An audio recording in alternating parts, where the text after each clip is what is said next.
I'm Nancy, a 42-year-old part-time housewife.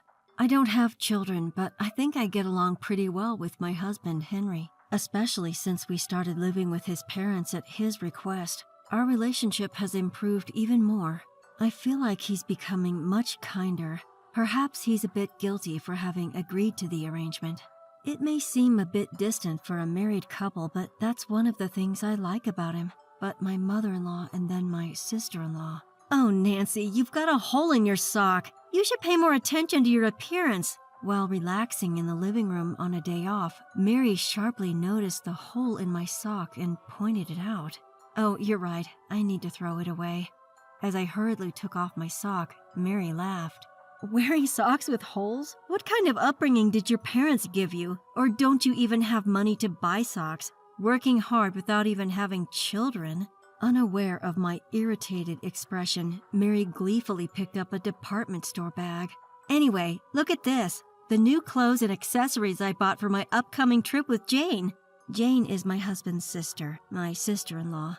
Mary, I always tell you not to spend unnecessarily. I can't go on a trip wearing worn-out clothes. Socks with holes are out of the question. And it's not just any trip. I'm thankful to my late husband who left us a lot of inheritance. Tom was a high-earning, elite businessman, but he passed away from illness not long after retiring. It's true that he left behind a lot of inheritance. Originally, the portion that would have gone to my husband was given to Mary, so her share increased. All my husband received was a small plot of land in the countryside that Tom had bought for fun. Does Mary realize that the reason she can live without any worries is because of my husband's patience for his mother?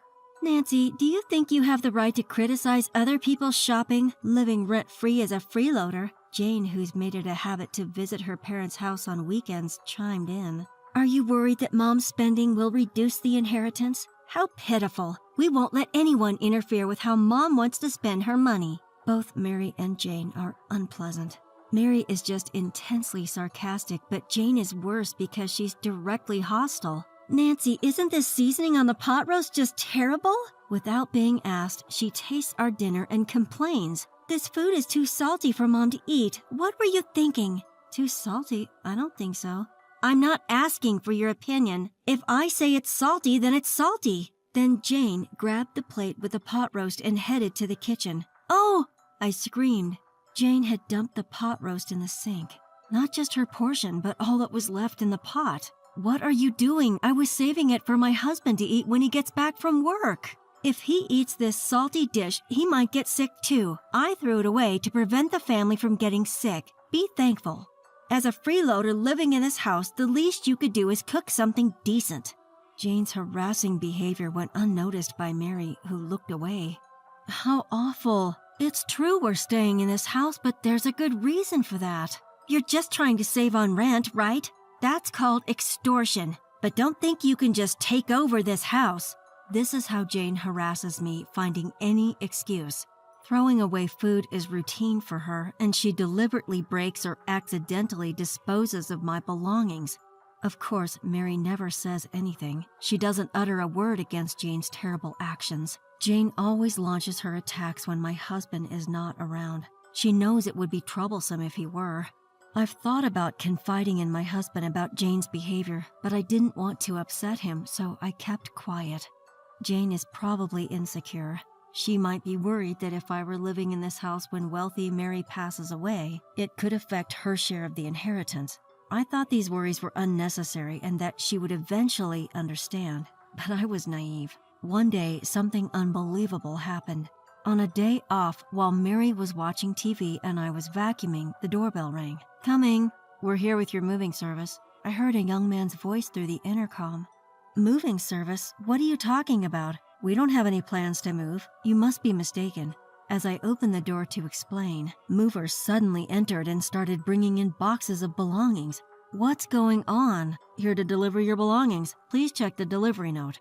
Looking at the delivery note, the address was indeed this house. I couldn't believe my eyes when I saw the sender's name. It was Jane.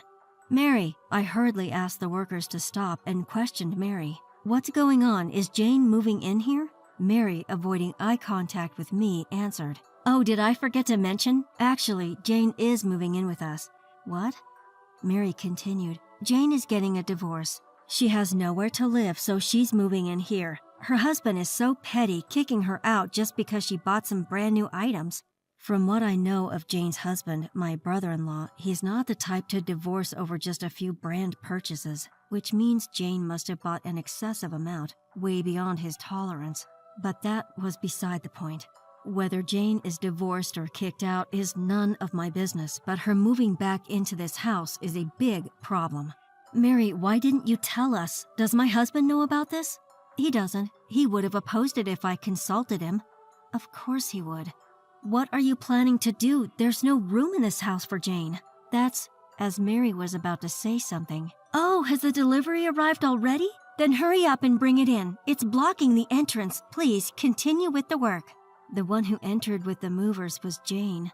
Jane, what is the meaning of this? Neither my husband nor I were informed about your sudden move. Well, it was decided all of the sudden. I've already talked to Mom. As long as the homeowner agrees, it's fine, right? Indeed, Mary owns the house. But it's unthinkable to make such a decision without consulting the cohabitants. Why can't someone born and raised in this house return? You're just a freeloader living here because you're married to my brother.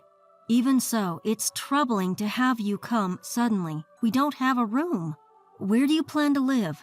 In your bedroom, of course. What? Don't you get it? I'm saying you should leave. There's no reason for you to stay now that the homeowner's daughter is back. You've been shamelessly living here since Dad passed away. Mom doesn't need care yet. I know you're just saying you'll take care of Mom to save your own rent and living expenses. Jane is misunderstanding something. I was about to argue back, but Jane ignored me and turned to Mary. Now that I'm back, you can rest easy about any care you might need, right, Mom? With that, Jane entered our bedroom and started throwing clothes out of the closet. What are you doing? Stop it! She said I need to clear the closet for my stuff. There are plenty of boxes for your clothes. You'll be moving out anyway, and recycling the boxes is eco-friendly. Moving out? Yes. Your freeloading days here are over. I'll be living with Mom now. Freeloaders who don't pay rent need to leave. Jane threw my husband's travel bag at me, the last thing in the closet. Oh, no! Pack your stuff into that bag quickly. Jane mocked me, pointing at me. My anger surged more than the pain from the bag. I understand. I'll discuss with my husband and leave soon. I thought of warning Jane about what's coming, but seeing her triumphant look, I lost all kindness. I'll reveal the truth. Don't regret it later. Regret? No way. Life will be peaceful with Mom once you leave. Ignoring Jane, I left the house and called my husband. Hello, Henry. Let's start with the plan we've been considering. I was determined to show Jane and Mary their place while pretending to comply. 3 months passed. We were enjoying a rare day off in our new high-rise apartment when Henry's phone rang. Hello? Henry? It seemed to be Jane. She was screaming so loudly I could hear her without the speaker. What's this? Mom's debit card is empty. You stole her money while living there. Henry calmly replied, Don't make baseless accusations. We wouldn't do that. Then where's the money? What about Dad's inheritance? Jane was clearly mistaken. Looking at my husband, I could tell he thought the same. Sis is confused. Mom never had that much money. What? The house and the land are valuable, but there are hardly any savings. Mom got the house, I got a small countryside property, and you got the savings. But there must be some money left. A little, yes, but Mom almost spent it all. That's right. Like Jane, who was divorced for excessive spending, Mary also had a spending habit. Even owning property without cash, life is hard. Mary, a lifelong housewife, quickly depleted any savings. That's why we were living with her, monitoring her spending while covering living expenses. Even so, we couldn't stop her from using her debit card. Seems she spent her savings on luxuries. Eventually, money runs out. That's obvious. Lies! Mom said she let you live there for free because you pleaded with her, saying your earnings were low. I don't know what Mom told you, but it's all lies. We paid all the living expenses, like groceries and utilities, while living there. Nancy kept a detailed household ledger. I can show you any time.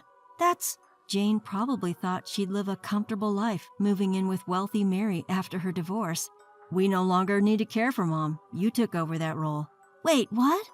You said it yourself. We freeloaders aren't needed, so from now on, you'll cover the utility bills and property taxes we used to pay.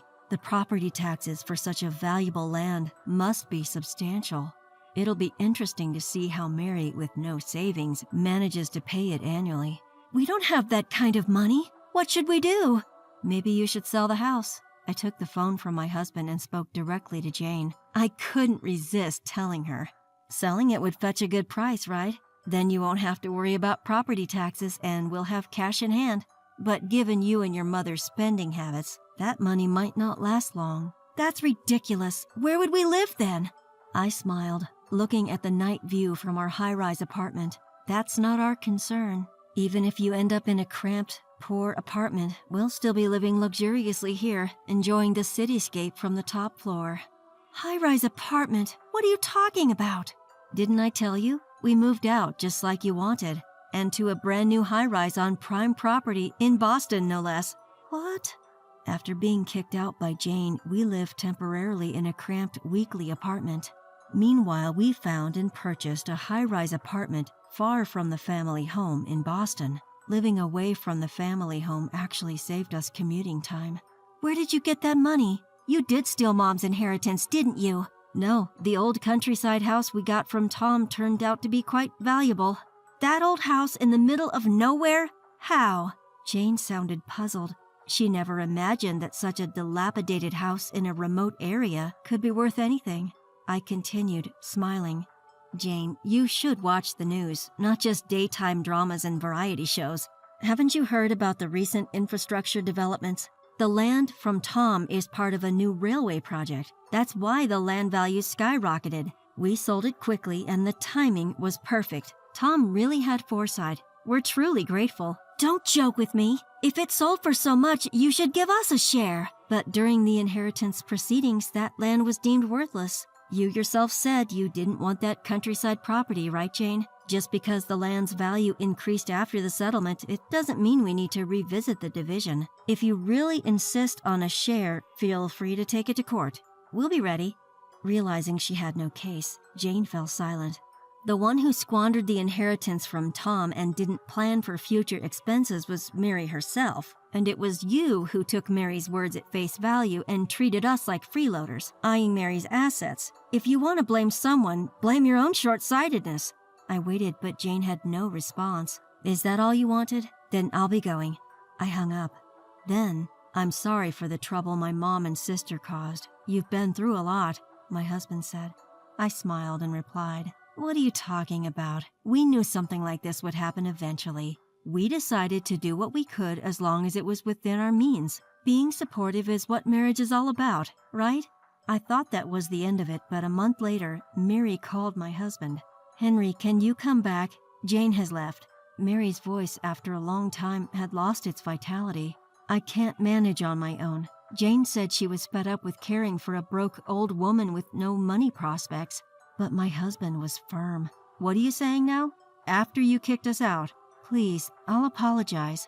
Let Jane take responsibility. Nancy and I are done being pushed around. If you can't manage, seek help from the government or someone else, just not us. He then hung up and blocked the family's home number. Mary chose Jane over us. Neither my husband nor I regret cutting ties with her. The same goes for Jane, wherever she might be. Whether they're broke or in debt, it's not our concern.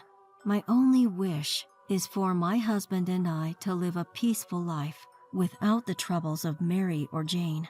Hanging laundry on the balcony of our high-rise apartment and looking for holes in socks have become my joy.